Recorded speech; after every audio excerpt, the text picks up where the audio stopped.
Salut, c'est Jonas. Aujourd'hui, je vais te donner 7 raisons pour lesquelles ton service manque d'efficacité. Alors, qu'est-ce que moi j'appelle de l'efficacité, avoir de l'efficacité sur son service?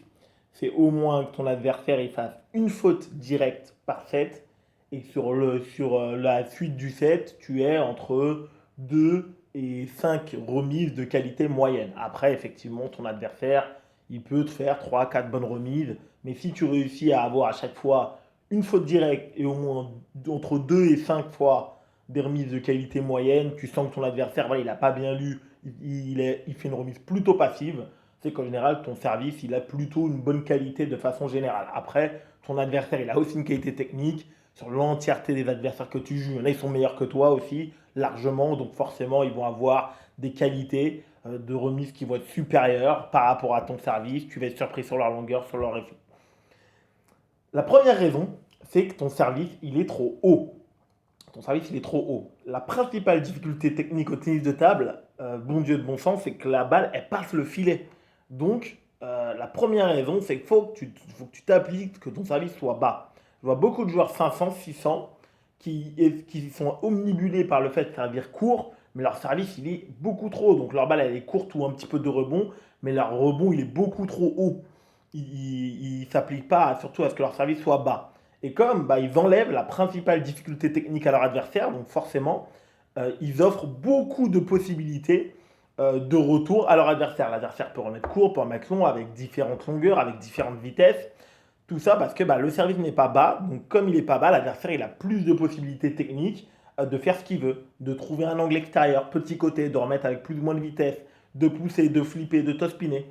Il a beaucoup plus de difficultés techniques. Ça, c'est la première raison pour laquelle ton service il manque d'efficacité. La deuxième raison, c'est qu'effectivement, tu ne mets pas assez d'effets. C'est principalement présent dans les classements 5, 6, 7, les 2-3 premiers classements. Au-dessus, les joueurs, si c'est le cas, tu mets tout le temps de l'effet dans ton service lorsque tu as envie d'en mettre. Hormis un service raté, ce qui arrive à n'importe qui, je te rassure. Et donc, du coup, et souvent, en fait, dans ces deux premiers classements, on retrouve ces deux premiers éléments extrêmement principalement. Les services sont trop hauts et ils sont bas, mais ils manquent d'effet. Donc, du coup, effectivement, ton adversaire ou tes adversaires, ils font bulle, zéro faute, direct par set. Et la majorité, donc 8 services sur 10 que tu fais, tu te prends des retours qui ont trop de qualité, parce que ton service, il n'est pas bien, il est pas bon. Et donc, du coup, bah, derrière, tu ne peux pas t'organiser, tu ne peux pas mettre ton jeu en place, tu ne peux absolument pas t'exprimer. Donc, ça, c'est la deuxième raison. La troisième raison, c'est que ton placement, il est trop aléatoire. Si tu débutes, si tu es 5, c'est normal que ton placement il soit aléatoire. Si tu es 5, 6, à partir de 6, 7, 8, là, tu dois être capable d'être vraiment sur des placements ultra précis. Je ne dis pas précis, je dis ultra précis. Ce que moi, je vois le plus souvent, c'est, et même sur des joueurs qui ont des classements bien supérieurs à ça, c'est je sers dans le revers, je sers long dans le revers. Mais en fait, un service long dans le revers, c'est je sers long petit côté, je sers long dans le revers en profondeur, je sers long sur la zone revers milieu. Et donc, c'est déjà trois placements, voilà, c'est trois services longs dans le revers, mais c'est trois placements qui sont complètement différents. L'adversaire ne pourra pas faire la même chose. Sur un service long petit côté, il va être obligé d'utiliser son revers. Sur un service long milieu de table, il pourra utiliser son revers, il pourra utiliser son coup droit. Sur un service long revers, il va pouvoir aussi également pivoter, il pourra utiliser son revers selon la qualité. Et également avec ça, tu as aussi, bah, ça peut être un long petit côté revers, mais un deux rebonds. Ça peut être un service qui est deux rebonds, donc qui a un peu moins de vitesse dedans. Ça peut être deux rebonds en profondeur dans la zone revers, très classique, ou deux rebonds au milieu de table. Où beaucoup de joueurs, bon bah là, la balle va sortir, mais beaucoup de joueurs vont venir la jouer au-dessus de la table. Certains vont l'attendre, vont la jouer avec le coup droit. D'autres vont la laisser sortir, vont la jouer avec le revers. Donc tu as encore des tonnes et des tonnes et des tonnes de possibilités. Et le fait qu'à partir d'un moment, tu ne recherches pas cette ultra précision, bah, c'est effectivement un véritable problème parce que tu vas manquer de maîtrise au moment le plus important dans les points clés, là où tu vas vouloir faire des choses ultra spécifiques, là où tu vas vouloir tester, tu vas faire des hypothèses et vouloir tester des choses extrêmement précises sur la capacité de remise de ton adversaire. Si à chaque fois tu as toujours pris l'habitude de juste viser des grandes zones et mettre juste associer un effet à une zone sans vraiment bien t'occuper de la longueur, du placement, de la vitesse de ta balle, bah, ça va poser problème. Ton service, il va pas être à l'endroit avec la bonne vitesse, le bon effet. Et effectivement, Ça va permettre à ton adversaire de profiter et de faire une remise d'encore meilleure qualité. La quatrième raison pour laquelle ton service manque d'efficacité, donc là, c'est voilà, quand on avance encore un petit peu, c'est que tu n'utilises qu'un seul effet latéral. Donc il y a deux effets latéraux, tennis de table. L'effet latéral gauche, celui qu'on utilise avec le service lancé, celui également qu'on appelle le service lancé chinois. Donc la balle, si le joueur est passif, la balle va revenir sur la gauche de la table, donc vers ton revers. Et l'effet latéral droite, par exemple, lorsque j'utilise le service marteau ou le service du revers. Donc si le joueur il est passif dans la balle, il subit l'effet, la balle elle va aller vers mon coup droit, donc l'effet latéral droite.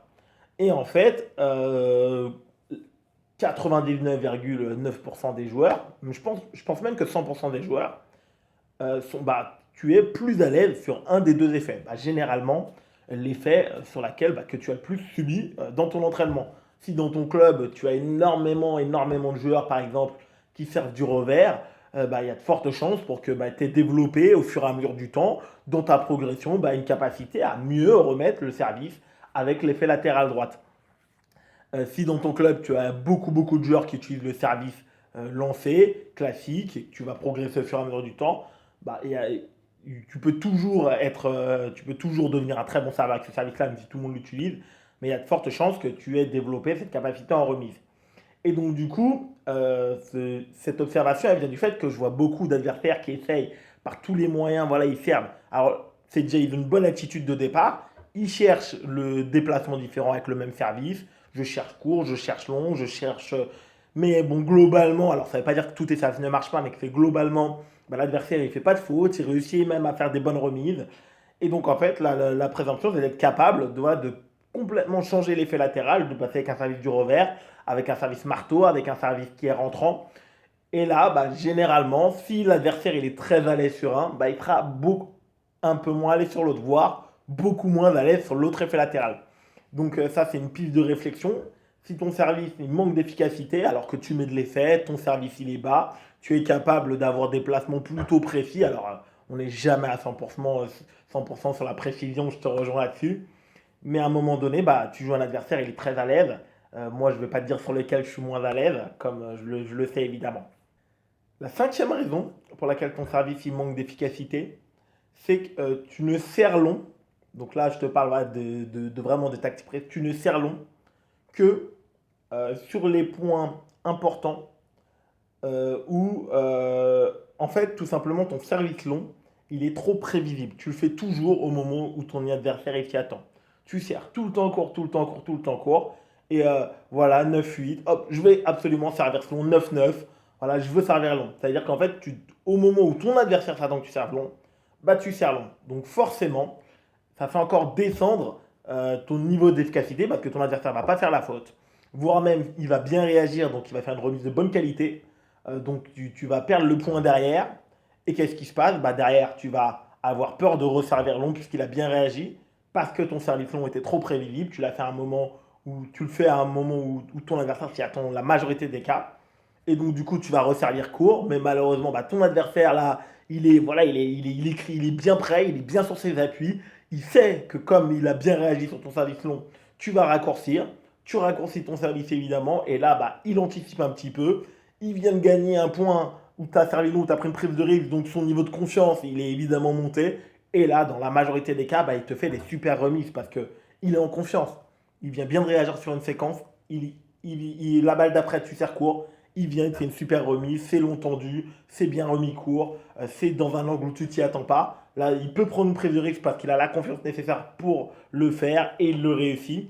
Et donc là, forcément, ça détruit voilà, ton nombre de possibilités par la suite parce que c'est assez dur après ça de réintégrer dans son jeu ou le set suivant des services longs à 2 partout, à 5-3 sur des points vraiment anodins. Sur des points vraiment anodins. Donc ça, c'est ultra important.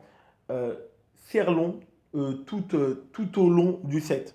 À 2-2, à 5-6. Tu n'as pas besoin que ce soit un chiffre particulier. Il faut que ton adversaire, à 9 partout, il ne sache pas est-ce que tu vas servir court ou tu vas servir long. Comme ça, il aura toujours plus de possibilités. Il ne pourra absolument rien anticiper.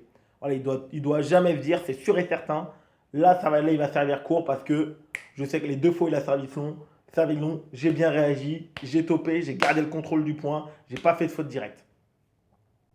La sixième raison pour laquelle ton service manque d'efficacité, donc là c'est également une question structurelle, c'est que tu ne modifies jamais le tempo du match, jamais le tempo, le timing de ton service. Il y a deux façons de le faire.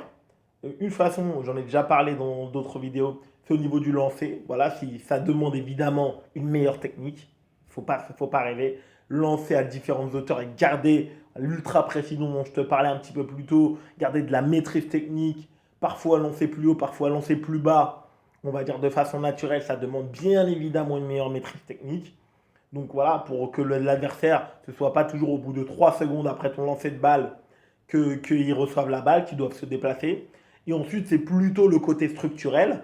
Euh, je joue de façon classique où je fais mes services toutes les 5, 6, 7 secondes. Mais là, de temps en temps, voilà, ça peut être lorsque je suis en train de me faire décrocher ou ça peut être lorsque je suis moi-même en train de m'échapper. Je vais tout simplement pousser la balle un petit peu plus loin avec le pied. Je vais prendre une trentaine de secondes, une vingtaine de secondes pour revenir à la table. Et là, bah, je vais perturber le timing de mon adversaire en remise parce qu'il était habitué à se repréparer plutôt rapidement. La septième raison pour laquelle ton service manque d'efficacité, c'est que tu ne sers que couper tout le temps. Tu peux varier les effets latéraux, tu peux varier les placements, tu peux varier les longueurs, mais tu ne sers que couper. Ce qui veut dire qu'à partir d'un certain niveau technique, ton adversaire, ça va être beaucoup plus dur de le surprendre, de lui faire une faute directe. Parce que il va savoir que, notamment dans la zone revers, en poussant, en inclinant avec son niveau technique, il va toujours pouvoir te remettre la balle sur la table avec un minimum de qualité. Une balle qui va pas beaucoup monter, qui demandera toujours de la difficulté technique pour attaquer fort avec le revers, beaucoup de courage ou du niveau pour prendre son pivot, attaquer avec le coup droit. Les meilleurs serveurs que moi j'ai déjà joué, numérotés, ils avaient toujours un service lifté, ils faisaient toujours un ou deux services liftés par set. Pourquoi? Parce que quand tu arrives dans les moments importants, toi, tu as une difficulté technique supplémentaire de lecture sur le service. C'est normal. Entre ne s'occuper que de l'effet coupé, plus tous les placements sur la table, plus toutes les longueurs, lorsque le joueur il est capable de servir deux rebonds liftés, long lifté rapide, court lifté parfois, dans le coup droit, dans le revers, la question n'est même pas de savoir est-ce que ton adversaire il va marquer le point ou pas. Mais même si tu sais lifter et qu'il a bien flippé et qu'il a marqué le point, au moment où les points vont devenir décisifs, il aura 18 services supplémentaires qu'il va devoir gérer dans son esprit.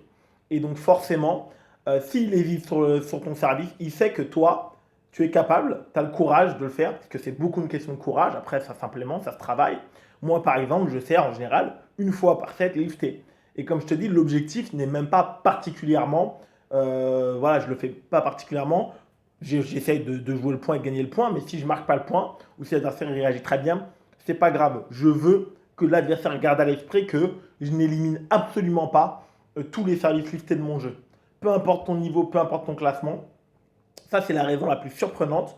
La dernière fois, je le montrais à 2-5 de mon club. Je leur montrais un joueur de mon club qui a gagné 2 matchs en ne faisant que des services long listés avec son vert. Et les joueurs en face de lui étaient incapables, même s'ils avaient mis 4 fois la balle dehors, ils n'arrêtaient pas de pousser parce qu'ils étaient convaincus, leur esprit est convaincu les joueurs ils ne savent que couper. Donc ils n'arrêtaient pas de pousser. Ou lorsqu'ils voulaient top spinner au lieu de faire un simple bloc revers, au lieu de faire juste un revers pour envoyer la balle.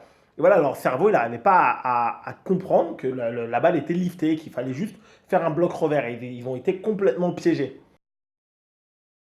N'hésite pas à regarder cette vidéo. Pose-moi des questions en commentaire. J'espère lire des trucs extrêmement constructifs. Comme d'habitude, je te souhaite un excellent entraînement et ciao!